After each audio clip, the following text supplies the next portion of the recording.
The James Show Podcast.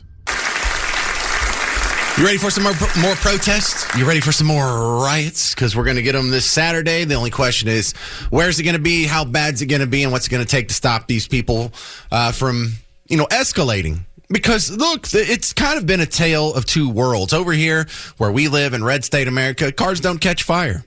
In places where the other team is in charge, cars catch fire. Buildings catch fire. Dumpsters catch fire. The Foot Lockers get looted. Apple stores get looted. And it's not like a random, these guys that has nothing to do with the politics of it. They're just taking advantage of the situation to score a cell phone. No, they're writing F-ICE on the windows of the iPhone store before they loot it. So, that is the protesters. But I wanted to see, because I like you, I'm just curious, what's the mindset of these people? How do they have the exact same information available to them that you have, and they come to such just grand different conclusions? And so one thing I've been doing a lot more so this year than even in years past, and look, I'm almost 23 years into talk radio, so I'm taking an even deeper dive into that this time around. And what that means is I've gone around and I've searched up for all the social justice, woke protesting groups here in North Texas, and I've decided to follow all these accounts, and I've signed up for a whole bunch of email newsletters, and I go to their websites and I register with their their newsletters and their email list. And so I'm just getting fed a constant stream of Team Blue. And I don't want to call it propaganda, because I think some of these people, probably most of these people, are honest, well-intentioned folks who've just been misled by the people on TV. They want to make the world a better place, and this is what their professors told them, and this is what their favorite musicians told them, and this is what their favorite actors told them, and every show on Netflix has told them. So I get why young people are in this position, but I wanted to share with you because I've been divorced from that for a long time. When I came out of college, I wasn't sure what the heck I was. And then when I started doing a little bit of digging, I started to sort of drift toward my tribal allegiances, and it's a lot like they stand today, that not a whole lot has changed in my worldview in the last, 20, 25 years. However, I just wanted to see if it was different. I wanted to see if it was kind of the same stuff you and I saw, like when we were in college and we were surrounded by people who were like this. And so I want to share with you some of the stuff that I've seen, like going to their websites, downloading their apps, being on their email list, reading some of their materials, because I read a whole lot of preparatory materials for this Saturday. I'm signed up. I registered to be at the protest on Ackerd Street on Saturday. North Ackerd, there's a federal building in downtown Dallas, and I'm not going. My kids are in a talent show on Saturday, so, good luck, Parker kids. I'd rather hang out with them than these goobers and get called a fascist or whatever. But let me just share with you some of the things I've seen and noticed when you get into their literature and you get into their worldview. And I've just really tried to make a good faith effort to understand what animates these people. Like because the burning question you've had, no pun intended, is how can you set a car on fire and still think you're the good guy?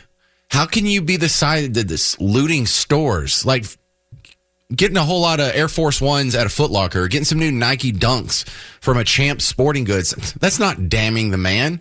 That's not furthering your political cause. Why do you think like this? Why do you act like this? And so one of the first things you'll notice if you do the deep dive is they talk a lot about fascism. That is the animating narrative for the useful idiot. And if you're new to the show, I don't mean useful idiot as I'm just taking a shot at him. That's not a pejorative. I don't even mean it really as an insult. I'm just saying in communist lore and literature and history, they have this group of people they call the useful idiots. Because as socialists, if you go read, their actual base material and not just what they put out in flyers and websites and social media, the true believers know that they're only about 20% of the population. But they also recognize there's about 40% of the population that's not well-informed. They're never going to be well-informed. They don't care. They're watching sports. They're watching the Kardashians. They're doing dumb stuff. They're watching dumb people do dance routines or cinnamon challenges on TikTok. And they realize that they could control these people if they just seize the rhetorical industries and feed them a steady diet of propaganda. And the one that seems to work, the one that seems to stick, is they're fighting fascism. And once you can make people believe they're fighting fascism, then it's easy to get them to burn a car. You're not a bad guy. You're burning cars in support of taking down literally Hitler. And so there's three problems to that. Number one, I'm not a fascist. You're not a fascist. No one is a fascist. And I don't mean like there's not a fascist on planet Earth. I just mean what guy in Congress, Team Red or Team Blue, what guy in the state legislature, state senate, what governor, what mayor, what city councilman, if you put a microphone in front of his face and go, are you a fascist? Will they say yes? I think the answer is zero. So who are you fighting? They're just shadow boxing this invisible enemy, but they've created for themselves and they believe it. And one of the dangerous parts about that is their definition of fascism is wrong. I don't think they realize how close to fascism they are. And the third problem with that is even if there were fascists in positions of power, this isn't how you get rid of them. Torching a Toyota Camry or a Waymo self-driving car. It's not how you take down literally Hitler. This is not how fascist regimes are overturned. Chucking a brick through a window at an athlete's foot is not how you affect change. No, there's no fascists like, oh no, they got some free shoes, better pack it up. And also another thing I noticed is they make it a lifestyle thing. You know, we're fighting fascists. So come on the weekends, come hang out with some friends, stay hydrated. Here's some tips for making waterproof signs. You can decorate an umbrella to be actual fun. But it doesn't sound that much different than what we do over in Red State America. It sounds like we're about to go bass fishing for the weekend. Yeah, come on out. Hang out with friends, stay hydrated, have some waterproof signs. I doubt they decorate their umbrella. But I've really been trying to get behind it, and it all seems to hinge on this fascism point. Let's bring in a constitutional law expert, David Cole. He's a partner to Dallas law firm Lynn Pinker, Hurst, and Schwegman. Welcome back, David Cole. It's been a while, but good time to talk to a constitutional law expert. Well, I'm glad to come back and try to shed some light on some of this, at least. All right, let's do the National Guard issue first. Some people are saying that that's illegal. Gavin Newsom saying he doesn't have the right to do that. Other people are saying he doesn't have the right to do that. On the other side, I hear he has the right to do that as long as they're not engaging in some sort of law enforcement activity or being used against the citizens, as long as they're just protecting ICE members or ICE agents and federal buildings. Is that a fair summary?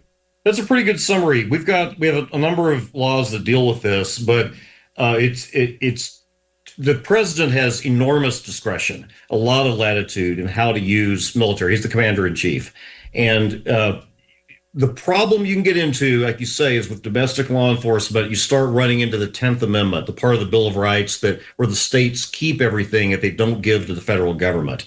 But as long as you steer clear of that, you're in that area of being the commander in chief, and particularly when you're dealing with federal interests like immigration, the president gets to make a lot of calls there. So what about Posse Comitatus and the Insurrection Act? These are the two that keep being brought up in this situation. How does that filter through your head, David? Those are heads and tails of the same coin. If the president cites the Insurrection Act as the basis for deploying the National Guard or active military somewhere, that's an exception to the Posse Comitatus Act. The Posse Comitatus Act, which dates from Reconstruction, says that active military cannot be used for civilian law enforcement. But so you read the two together. The default rule is no military in civil law enforcement, unless the Insurrection Act is invoked. And that has been invoked from time to time in our nation's history for various reasons. All right, we're talking with David Cole, constitutional expert from Lynn Pinker, Hurst, and Schwegman. The next constitutional issue that we're talking about today is Trump mentioned that he would like to make flag burning illegal. Now, I think most people agree that any flag being burned at any time, we shouldn't make that illegal. But are there some instances where it could be considered intimidation or, some sort of domestic terror threat or maybe even a hate crime?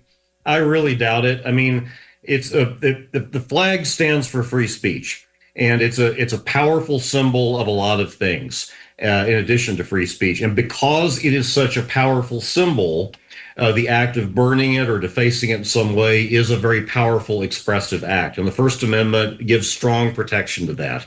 So at some point, if you set the flag on fire and there's a bunch of gasoline around, I mean, you can obviously be cited for a nuisance or, a crime involving arson or something. But the simple act of doing something with the flag precisely because it is such a powerful and often offensive statement is what makes it so protected by our First Amendment. I was trying to stretch and think when that would be constitutional, and, violence or intimidation for political purposes or for an ideological purpose meets the definition of terrorism. So if you're burning a cross in someone's yard, that is an intimidation. Obviously, most people would consider that, if not unconstitutional, at least it should be illegal. Well, the problem there is that I'm in the person's yard. I mean, I'm trespassing, and then having trespassed, I'm now doing things to make the person feel bad. Right. And if I could do that with a cross, a flag, or just waving my fist.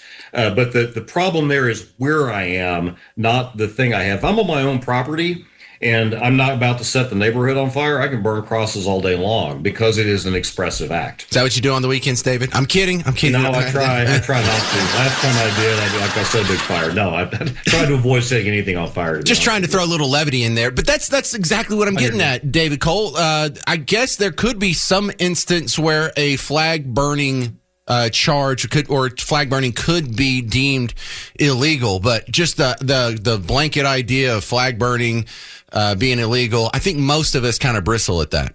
Yeah, I mean, I think almost anything can be illegal if the right set of facts comes together. But the basic idea here is as a matter of people feel very strongly about the flag, and that is the reason why the burning of it is so powerful to the people that want to express themselves in that way. And as long as we're committed to free speech, we have to be committed to protect ideas that we don't like, or otherwise it doesn't mean very much. We're just protecting one side of debates, and they don't have a debate anymore. Well, David Cole, could this be used? Are we comfortable, constitutionally speaking, with this being used as a predicate to deny someone student visa or immigration status?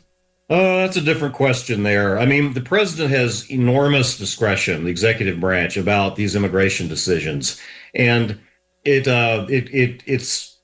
activity that would be a citizen engaging in political dialogue is protected is a different thing in a different setting. So the constitutional protection gets weaker there, and immigration law, the president gets more power, and then it just depends on the particular case. All right, David Cole, I appreciate your expertise here in the constitutional issues. You can find him at the Dallas Law Firm with Lynn Pinker, Hurst, and Schwegman. Appreciate your time, sir. Take care now. Bye-bye. All right, good stuff. But they proudly carry the flags of other countries, but they don't carry the American flag. They only burn it. Did you see a lot of the flags being burned? They weren't being burned by people from our country or from people that love our country. People that burn the American flag should go to jail for 1 year. That's what they should be doing. 1 year. And we'll see if we can get that done. We're going to try and get that done. We're working with some of your senators. All right, now allow me to have a little nuance here, and you should allow yourself to have a little nuance here, because on both sides of this debate, I see people who are just too reductive. They're too simplified in their response to this, because one side will say, no, burning a flag is protected speech. It's always protected speech. Nothing you can do about it ever. And then people on the other side will say, no, if you burn a flag, that should be illegal, period, point blank, end of story. Well, let's pick apart both of those. Okay, let's start with the idea that burning a flag at any time, always, should be illegal. Well, that's ridiculous, because don't they burn flags after they retire them from service? Like when you have a flag that's flying, it gets a little tattered, you bring it down, you put another one up. And there's all kinds of protocols that I don't know. I wasn't in the military. I wasn't even in the Boy Scouts. I know shockingly little about flag protocol. But there's a lot of people who take this very serious, and I respect their wishes with all that. And I think one of the ways that some people dispose of flags when they're done is to burn them. Isn't that part of the code? So, no, I don't think anyone is saying any flag at any time being burned should be illegal. I don't know. If someone does think that, you need to open up a little bit. You know, what if you have like a flag bumper sticker on your car and your car catches fire and that flag burns? Should you get a charge for that? No, of course not. That's silly. Okay, so what about like actual fabric flags? Should you be able to, if you own one of these, like if you own like a little tiny one that's like 3 inches by 4 inches, and you're out in your backyard, safe from the prying eyes of sensitive people, and you pull out your cigarette lighter and you burn that, should you go to jail for that? No, I don't think anyone, I don't think many people would think that that's a jailable offense or even a criminal offense. But then let's go to the other side. For you people who think anytime a flag's burned, it should be protected. Well, let's go ahead and start. What if you're trying to burn someone else's flag? Okay, well, that's an obvious no. Not all flag burning at all time should be legal. All right, and so let's start whittling away at that. Because once we get off of our little positions on the extreme end and realize we're going to have some sort of gray area solution in the middle, the flag burning debates are much like the larger free speech debates that we hear about yelling fire in a crowded theater. Because people will say you can't yell fire in a crowded theater. Well, sometimes that's illegal. Sometimes you're inciting a riot or disrupting the public order or causing chaos. But what if there's actually a fire in a crowded theater? What if you accidentally, but with good intentions, perceive that there's a fire in a theater when there's not? So there's a little gray area there. This is a lot like that. So we can just come up with scenarios here. You heard me talking with David Cole in the last segment. If you take your own flag and you burn it on someone else's property, that could be illegal. What if, I don't know, what if there's a burn ban, or what if they don't have the insurance to cover that, property insurance, and they don't want anything to be burned? What if they see it as an act of intimidation? Like when Democrats in the Klan used to run around burning crosses in the yards, and that was an act of intimidation. Could you do that with the flag? What if it was on your own property and you wanted to scare your next door neighbor, so you just put it on the edge of the property line, but you were intending to intimidate them, to cause them to live in fear? So, yeah, violence or intimidation for a political ideology, that's terrorism. That's the definition of terrorism. So what if, we're coming up with all these. What if one day, and maybe soon, maybe that's what they intend now, that what if it's intended to be an act of intimidation? What if these people are burning their own flags, either on public property or property where it's not forbidden, but they mean it to be, I'm going to show you should be scared of us. How is that different than burning a cross to intimidate your political or perceived ideological opponents? So I'm not 100% on either one of this. I can see scenarios where it should be legal and where it shouldn't be legal. And I want to know where you stand on this gray area. 800-288-9227. 800-288-9227. Let's do Angie in North Carolina. You're on WBAP. Your thoughts on flag burning? Hi, thank you for taking my call. My thing is, I don't think it should be illegal, because that'll open up a lot of other censorship that the government can get into. But I do think if you're here on a visa, you're an illegal, you're on a terror list or anything like that, you should be held and put in jail, because you aren't a citizen. You don't have the right to do that. Well, I think you shouldn't be put in jail for it. I think if you're trying to get citizenship here, if you're a legal immigrant or you're on a visa or you're on a green card and you're kind of trying to prove that you deserve to be a citizen, I think this would be pretty good evidence that you're not one of the ideal citizens. Right. Yeah. And so I think it could be used to deport you or, deny your final citizenship status. But I don't think you should go to jail for that. Well, I think it would depend. Like you said, people that do that, don't like America. So I'm sure they're up to something else. Oh, I agree with that. All right, good stuff. Thank you, Angie. Let's go to Cheryl in Mineral Wells. Your thoughts on flag burning on WBAP? I disagree with it 100% because I used to work for the police department down in Louisiana. Okay. And we used to put people in jail for putting holes in their flags. We arrested a guy. I'm sorry, did you say holes? Yeah, a hole. And there, he put a flag in the back, in his back window of his truck. Okay. And of course, the flag has two holes in it for to put your flag up. He tacked two holes in the back of his, for the other side of his window. Well, the policeman went ahead and arrested him for putting two holes in his flag. And that was in his truck. I had to write up an ordinance for that. So it will go to court. And it passed. He got fined for it. What year was this? That was 1970. That was in the 70s and 80s. So is that still illegal now? I could get in trouble for putting a push pin through a flag? Idea. The laws have changed so much. Criminals have gotten rights now. I mean, they have gotten away with so much. Well, that's a wild story, Cheryl. Huh? That's a wild story, Cheryl. No, it's not wild. I mean, we arrested them for burning down there. I mean, it was bad. But back then, we had laws that were that we protected the victims. Now they protect the criminals. Oh yeah, I agree. And, and this is getting bad now. Now criminals have rights. The victims don't have no rights. Who's the victim in the flag push pin situation? Well, I don't have no idea. I'm not getting into that crap. All right, great call. Thank you, Cheryl in Mineral Wells, I guess via Louisiana at some point. But your thoughts on flag burning? 800-288-9227, 800-288-9227. Like, I don't think it should be illegal in all situations, but I do think it's a great litmus test so you can find out who the buttheads are. I'm James Parker. It's Newstalk 820, 93.3 FM, WBAP. So let's put a little more nuance on it. Josh Hawley was saying if you burn the flag while committing other crimes, that it should be an aggravating factor. It should increase the penalties, much like hate crime laws do. If you kill somebody, you get a certain set of penalties. But if you kill someone while saying an ethnic slur, well, that makes it even illegaler. Maybe we should do flag laws like that? We ought to penalize people who burn the American flag while they're committing a crime. If you do that, you ought to have your prison sentence doubled. It's time to get serious with these people. It's law and order time in America. No more of this nonsense. So it's like an extra, 2 years if you burn a flag in the commission of a felony? Absolutely. That's what I would do. If you want to go burn a flag while you're up there rioting, while you're assaulting cops, while you're blowing up cars, yeah, fine, go right ahead. Spend double the amount of time in prison. That flag means something to Americans. If you think that you can just burn it and get away with it, it's time that we disabuse them of that notion.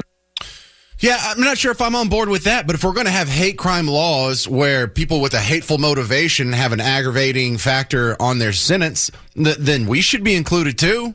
Is it only if you hate anything but me or America? Is it only if you hate certain protected groups? Or are we just talking about all hate? Because under that scenario, hey, we already have hate crime laws. Why not hatred of America being one of the aggravating factors? That's an interesting discussion. 800-288-9227. Let's see what other people think here. This is Tracy in Kaufman. You're on WBAP. Hey, appreciate taking my call. Was looking at something online a little bit ago, trying to read a little research, and apparently in numerous countries throughout the world, it is against the law to desecrate their flags. And funny enough, Mexico is one of those countries where it's illegal to burn their flag or to desecrate their flag at this point. Oh, you get so much credit for looking that up. I should have done that. Yeah. Wow. Good point there, Tracy. It's illegal for a Mexican in Mexico to burn a Mexican flag, but if he can come to America and burn an American flag, that's cool. Doesn't that make us look like the nice guys? Like, where do you have your full complement of human rights? Well, exactly. And, First Amendment, I'm all for First Amendment, but there are certain aspects. Of course, when you to destroy a U.S. flag, there's proper procedures, and burning them is one of them. But there's a ceremony that goes along with that to pay tribute to and honor the flag as you are destroying it. And just to burn one in the streets publicly, I don't see that that's a proper thing to do at all. And I wouldn't have a problem, some sort of law against it with whatever punishment seems fit. Well, look, let's think about it like this way. Like when you take gun classes or whatever, they teach you, what assault is by the letter of the law. Now, assault isn't when you punch somebody. It could just be like, I'm going to shoot you. Now, if you have a gun that is in your hand and you're raising it to them while you're saying that's assault, whether you actually hit them or not, or fire the trigger or not. But you're making an actionable threat to at least intimidate these people. Now, if I just tell you, Tracy, I'm going to shoot you, that's not illegal because it's not actionable. I'm not in your presence, so you don't feel any sort of threat from that or loss of safety in that scenario. But if burning the flag is meant to be a tool of intimidation to scare people, then maybe we already have the legal framework under which that could be considered an act of intimidation, therefore illegal.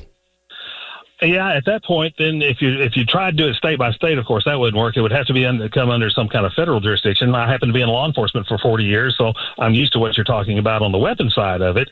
But when you're getting into an actual offense on something that you could pursue and prosecute state by state, of course, that would be next to impossible.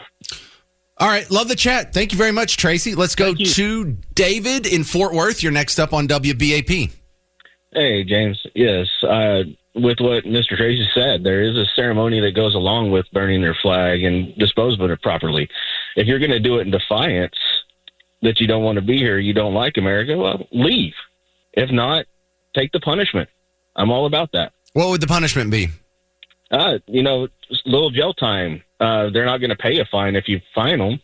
So a little bit of jail time. How do you beat the free speech claims in court? What legal defense do you use against that? Well, if you're burning it in the middle of a road, blocking traffic, normal everyday workloads for people, then yeah, you're in defiance and you're causing a problem. Yeah, and it does technically meet a really low level definition of terrorism, violence or intimidation in furtherance of an ideology or political cause. And so if you're doing this to intimidate people or disrupt people or incite a riot, that's stuff that's already, we all agree that kind of stuff is illegal. So I'm glad we're having a grown-up conversation here, where in some instances you can burn the flag, but in other instances we should look at jail time or at least some sort of criminal charges. I appreciate that, David. No problem, James. Thank you, sir. Jason in Frisco, you're up next. Go. Hi. This is going to be my ultimate libertarianism coming out, though, but it's a very much of a stretch to try to prosecute somebody for burning a flag. I do not agree with this, by the way. I would not associate with a flag burner. I think it's disgusting myself, but to try to prosecute somebody for burning a flag, it's freedom of speech as long as you're not hurting anybody. And I think it's a real stretch to try to classify that as a hate crime, because it's a symbol of the country that they're burning, not a creed or religion or color of somebody's skin. Well, I think America counts as its own creed. We have our Constitution with our set values that are enumerated. But what about burning crosses? Do you think that should be illegal, or at least seen as intimidation or terrorism? Now that is a hate crime, because you are terrorizing somebody based on the color of their skin. Okay, so by that metric, if they were terrorizing us based on our American heritage or our American citizenship or American, it's our creed. It's not necessarily our race or ethnicity, but it is our nationality and our creed. If they're doing that with the intent of intimidating or terrorizing us based on our American heritage, could that not also be a hate crime?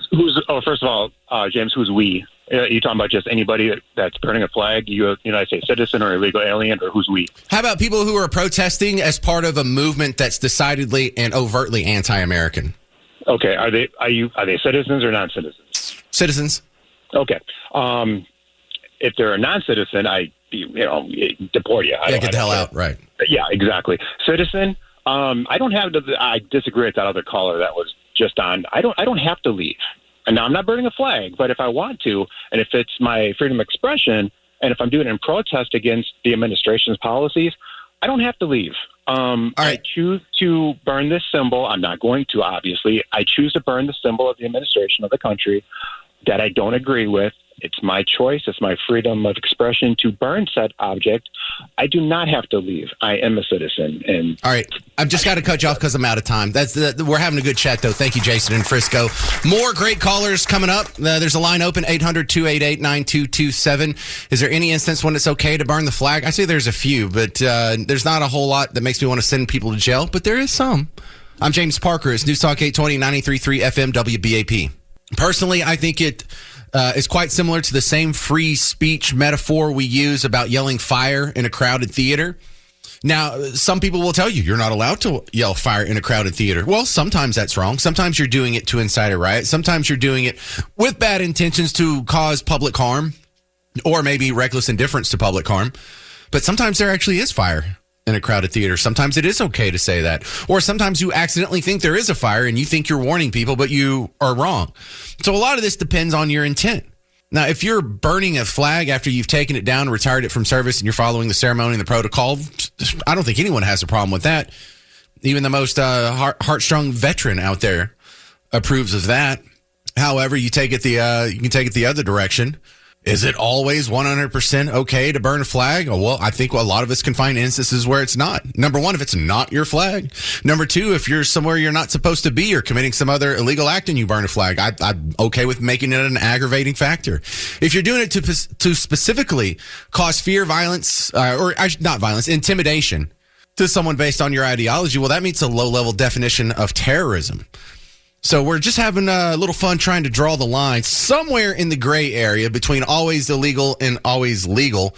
Where do you stand? Let's go to who's been here. God, you guys been waiting forever. Brendan and Lucas, you're next up on WBAP. Your thoughts on flag burning? James, yeah, I wanted to further the previous caller Tracy's point about Mexico making it illegal. It's also illegal in Russia, and you can face up to 4 years of imprisonment from burning the Russian flag. So I think that it should also be illegal here, and I think 1 year of imprisonment is a perfectly fine and acceptable punishment. Well, it has to be in certain scenarios, because I don't think you would agree that when a flag is retired from service and the Marines come and take it down, and they fold it up and they burn it when it's done, that's not illegal. So when is it illegal? When it's done in protest or done in public. I think privately burning a flag and retiring it from service, of course, there's no problem there. Right. So I like this because your comparison, it fits in with a lot of other definitions that we've been using and I'm just going to repeat this because there's always new people joining us. In previous segments, we talked about how it's probably legal to burn a cross in your own yard if no one sees it, but if you put it in someone else's yard, burning a cross, you're clearly trying to intimidate them and cause fear. And you're like, well, that's because it's on their property. All right, well, if you live next door and you put it on the edge of your front yard and you pointed it at them, same thing applies here. So if you're doing this as an act of intimidation, to intentionally instill fear, cause chaos, disrupt disturbing the peace. Breach of the peace. Yes. Yeah. So maybe if we go down that road, this stuff is already illegal. If you're burning a flag in front of a bunch of cops in order to tick them off, or in front of counter protesters, or in front of a veterans group, or in front of a veterans funeral, like the Westboro Baptist Church used to go protest those, maybe that's already illegal. Maybe we should start just acting on that. Yeah, I think the only caveat and then time that it should not be illegal is when you're retiring the flag from service. Gotcha. Anything else, I believe that you should be in prison for it. And by the way, I had a question for you. Why do you think that you should not be jailed for that? Not be jailed for which part? For burning a flag. Well, for any time burning a flag, because then you get in the definition of what's a flag. There's also free speech concerns. If I'm not scaring anybody or intimidating anybody, it's a victimless crime, and I have a hard time believing in those. If I go buy a flag from the nearest Walmart and I take it to my garage and I set it on fire, no one should go to jail for that. If we get to a place where we're just having a flag burning and we're going to take the flags of all the countries and we're just going to burn them together, and it's dumb and it's silly and doesn't make any sense, but that doesn't feel criminal to me. You start to lose me when you're doing it to intimidate somebody and you mean it in like a hateful, provocative manner. You're trying to incite violence, trying to disturb the peace. So do you think just like burning the cross, it should be applicable to the flag? Yeah, if you go take a cross and you're in your garage and you have your own cross and you douse it in kerosene or whatever and you set fire to it, you're probably a piece of garbage or at least mentally questionable, but not illegal. Okay, but you should also be equally punished if you burn a cross in public and burn a flag in public. It should be the same punishment. You're on board with that? Well, we've got to get into scenarios here. If you're at like a Klan rally and you're burning your cross, no one is intimidated by that. No one is in fear because of that. In fact, they celebrate it. It's glorious. Maybe you're from a sect of Christian. If you're in an Antifa rally burning a flag, I mean, technically none of the crowd would be feel threatened by that. Well, if you're at an Antifa only rally, but if you're Antifa in a public street facing the public or facing the cops or facing counter protesters or in front of a Baptist church or anything like that, then we start to get into the hard maybes. Okay. Yep, we're on the same page then. Thanks, James. All right, man, everyone's so adult today. I really appreciate that because it's not always that way with a talk radio crowd. Y'all are just really mature. The James Show Podcast.